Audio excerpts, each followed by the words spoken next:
Hey, Casa Dobbies, Pastor John here. And what are we talking about this week? Why, this week we have a couple of great stories that deal with trust, that deal with being worthy, and also sometimes forgotten people finding gifts that they never knew they had. And so the first story is the story about a big general called Naaman. And Naaman is he's like fighting against Israel, and he comes down that he has a skin disease, and it's terrible, and he's very, very sick. And so this person, this forgotten person, a person who was captured in a war, says to him, "You know what? Back in my hometown, there's a guy who can heal you like this. And I'm sure if you go to him, he'll heal you." And so Naaman gets his king to write the king of Israel and say, "You know what? Um, we would like your prophet to heal Naaman. And he's coming with all these good things. I'm sending a few little items for you, and please help him." So this king is trusting that the king of Israel will help Naaman and let him see the prophet. Well, what happens is first Naaman goes and he presents this letter to the king. The king, instead of saying, "Oh, okay, welcome," he's infuriated. Oh my goodness, he gets so angry, and he's like, "What am I supposed to do with this?"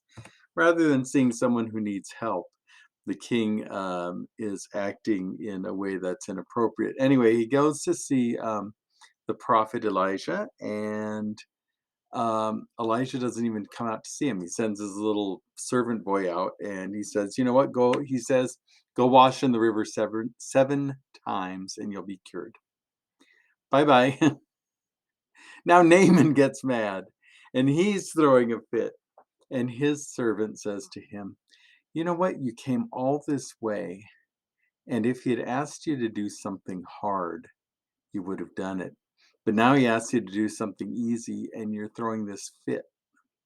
And so Naaman calms down and he trusts. He trusts that Elijah isn't trying to pull something over on him. And he goes down to the river and bathes seven times. He's cured. So Naaman, in his trust, the king, after he got over his little hissy fit and his trust that, Naaman isn't going to do something bad, he's there to be healed. Um, it's all about trusting and becoming whole. Now, the story with Jesus is Jesus is out, and these lepers come and they ask to be cleaned. Now, one, they're trusting that Jesus is going to listen to them and be clean. So Jesus said, "You know what? Go back and show yourselves to the priests," and that's it. Very easy.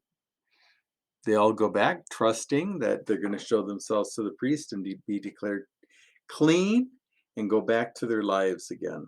But you know what? One of them, as he's turning away, he has nowhere to go. He's a Samaritan. He can't trust that the priests are going to say that he's clean because he's Samaritan. And no matter how much bleach or Clorox or Windex or whatever, nothing will make him clean. Yeah, the sores can come off of his body, but he's not going to be clean according to them. And so he sees that the spots have gone away. He turns around and he goes to Jesus because that's where his trust is.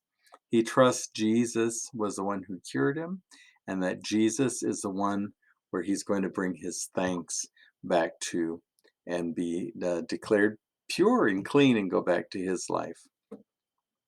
So these stories are really wonderful because they're about people who are left out. You have an enemy king, or yeah, an enemy king and an enemy general getting healed. You have advice coming from prisoners and servants, and you have thanksgiving coming from people who are disenfranchised and have nowhere to go. So it's a good story week, and Mr. Tom is going to be teaching in his debut, and so please come to Fun Day School, and we will talk more about this and what it means to trust and to heal and to be given a chance. Okay, that's it. I hope all is going well. Of course, you need to be well, you need to be safe, and be a blessing because that's what it's all about. Okay, that is it. Peace.